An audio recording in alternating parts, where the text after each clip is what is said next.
আসসালামু আলাইকুম। আমি পিয়াল আছি আপনাদের সাথে ওয়াইসি যশোরের ওয়ারিয়র। সো আজকে আমরা যশোর থেকে 20 কিলোমিটার দূরে আমাদের ঝিকরগাছা উপজেলার মধুপুর গ্রামে ওসমান ভাইয়ের জমিতে এসেছি। সো ওসমান ভাই দেখতে পাচ্ছেন যে গম চাষ করেছে। সো আমরা ইয়ানমারের যে উন্নত মানের যে হারভেস্টারটা আছে সেটা দিয়ে আর কি আমরা তার জমি কেটে দিচ্ছি। তো বিশেষভাবে ধন্যবাদ জানাচ্ছি আমাদের ইয়ামার রাইডার্স ক্লাব যশোরের সকল মেম্বারদেরকে, যারা এই কনকনে রোদের মধ্যে এবং এই রোজার মধ্যে আমাদের সাথে উপস্থিত হয়েছেন। তো এই মুহূর্তে আর কি কিছুক্ষণ আগে আমাদের সাথে ভিডিও কলে ছিলেন ডাইরেক্ট জনাব সুব্রত রঞ্জন দাস স্যার, আমাদের ডিএমডি এসিআই মোটরস লিমিটেডের। সো আপনারা দেখতে পাচ্ছেন যে পিছনে হারভেস্টার দিয়ে আমাদের গম কাটা হচ্ছে।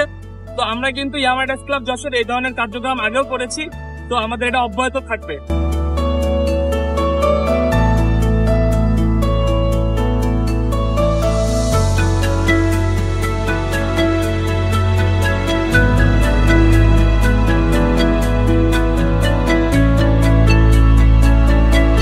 সালাম আলাইকুম ইব্রান, আমি শরীফ, ইয়ামার Riders club Jessore moderator.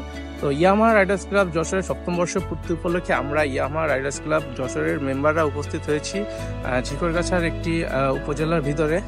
So সেখানে আমরা ওসমান ভাই নামে একজন ব্যক্তি, যার কি গম এখানে দেখতে পাচ্ছেন পিছনে গমের ক্ষেত আছে। তো রমজান মাসে আসলে শ্রমিক পাওয়াটা একটু কষ্টসাধ্য ব্যাপার হয়ে যায়।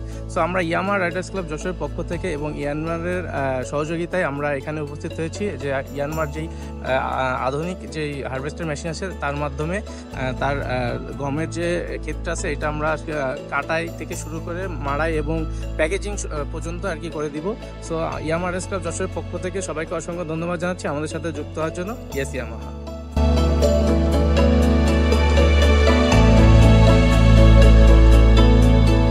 আমরা যশোর থেকে আসছি, আপনারা সবাই জানেন যে যশোর ওয়াইসির পক্ষ থেকে আজকে আমরা আর কি ওসমান ভাইয়ের জমিতে গমটা কেটে দিচ্ছি। তো ওসমান ভাইয়ের কাছে তার অনুভূতিটা জানতে চাবো, তার অনুভূতিটা কেমন। ভাইরা যশোর থেকে খুবই ভালো লাগলে, রোজার মাসে জন্মজুরি পাওয়া যাচ্ছে না, গাড়ি দিয়ে খুব উপকারী হইল। যাক, আপনি খুশি তো? আমি অনেক খুশি। যাক, ধন্যবাদ আপনাকে।